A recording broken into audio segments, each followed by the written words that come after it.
नमस्कार दोस्तों, समय चक्र घूमता आया है और आगे भी घूमता ही रहेगा। आज हम जो पल जी रहे हैं वो कल बन जाएगा एक सुनहरी याद। बीते हुए लम्हों को तीव्रता से याद करने को अंग्रेजी में नॉस्टैल्जिया कहते हैं। बीते हुए सुखद लम्हों की याद उजागर करना अपने आप में एक हीलिंग है। दोस्तों, इस वीडियो में हम देखेंगे 80-90 के दशक की कुछ अनोखी और सुखद यादें।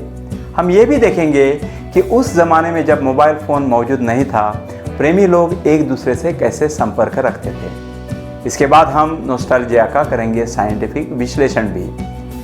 आगे बढ़ने से पहले आपसे अनुरोध है कि आप इस वीडियो को लाइक करें, साथ साथ मेरे चैनल को भी सब्सक्राइब करना न भूलें। 1980 में हमारे गांव में बिजली आई। उसके 4-5 साल बाद गांव में टीवी दिखने लगे। 2-3 घर में कलर टीवी भी मौजूद थे और 10-12 घरों में ब्लैक एंड व्हाइट टीवी।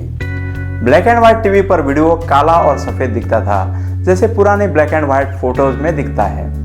कभी कभी कलर ग्लास भी फिट करके ब्लैक एंड व्हाइट टीवी के चलचित्र को कलर देने का प्रयास भी होता था। नेल्को, ओनिडा, सेलोरा, वीडियोकॉन, सिनक्लेयर ये टीवी ब्रांड उस समय मशहूर ब्रांड थे।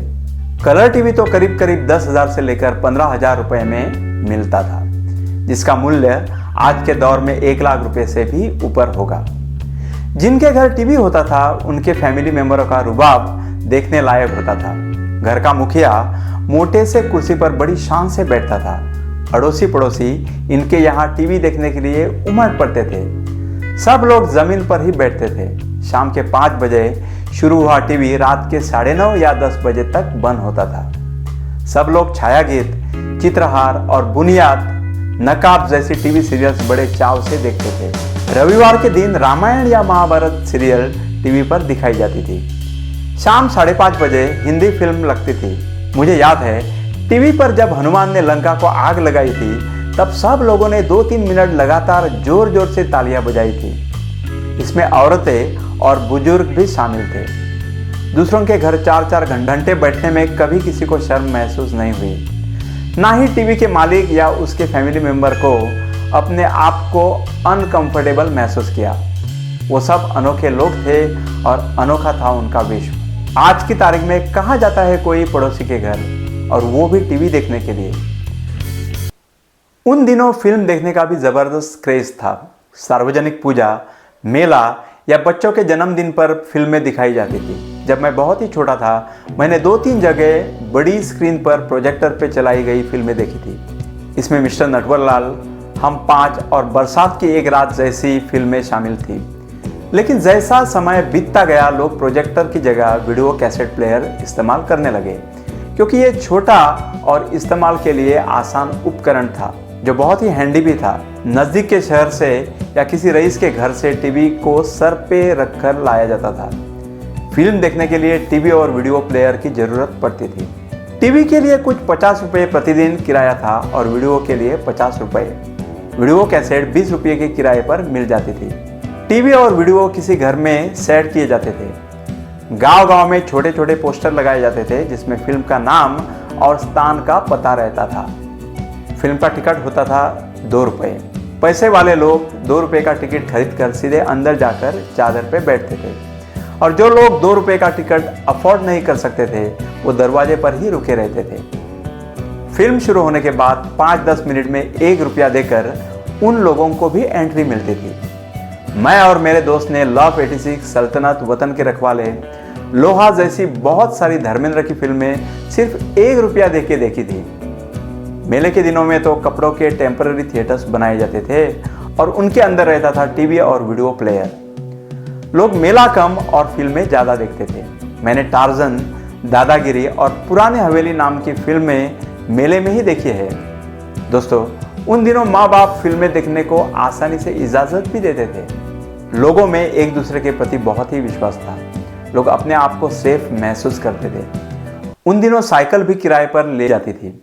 बड़ी साइकिल का रेट था 2 रुपये प्रति घंटा और छोटी साइकिल मिलती थी 1 रुपया प्रति घंटा। साइकिल का धंधा करने वाले गांव में 1 या 2 लोग थे। भाड़े के साइकिल के लिए वेटिंग भी रहती थी। मैंने एक बार छोटी साइकिल किराए पे ली, लेकिन एक जगह मैं गिर गया और मेरे पाँव में चोट आई। साइकिल के डैमेज की भरपाई मैंने 5 रुपये देकर की थी। उन दिनों 5 रुपये भी बड़ी रकम होती थी। महीना 2000 कमाने वाले लोग अमीर माने जाते थे। उन दिनों घनघोर बारिश एक आम बात थी। जून और जुलाई के महीने में बारिश काफ़ी तेज़ रहती थी। एक बार शुरू हुई बारिश 6-7 दिन तक बिना रुके चलती थी। छोटे छोटे तालाब और नदी पानी से भर जाते थे। बच्चे तो बच्चे, बुजुर्ग भी पानी में कागज की नाव छुड़ा करते थे। अगर बिजली एक बार गई तो 5-5 घंटे तक आने का नाम ही नहीं लेती थी। बिजली नहीं होती तब पेट्रोमैक्स लैंटर्न से काम चलाया जाता था, जो करीब करीब हर एक घर में मौजूद होता था। ये लैंटर्न बड़े ही काम की चीज थी। इसमें एक कांच का रिंग होता था जिसके बीच में रहता था एक विक भी। केरोसिन से जलाया जाने वाला यह लैंप पिस्टन से हवा का दबाव बनाए रखता था। ठीक इसी कारण ये लैंटर्न सूरज जैसी तेज रोशनी भी देता था। मेले में या स्टॉल पे ये लैंटर्न रखे जाते थे। ऐसे लैंटर्न अब भी मौजूद है। कभी कभी मेरे पिताजी और उनके दोस्त या रिश्तेदार पेट्रोमैक्स लैंप लेकर नदियां किनारे जाते थे।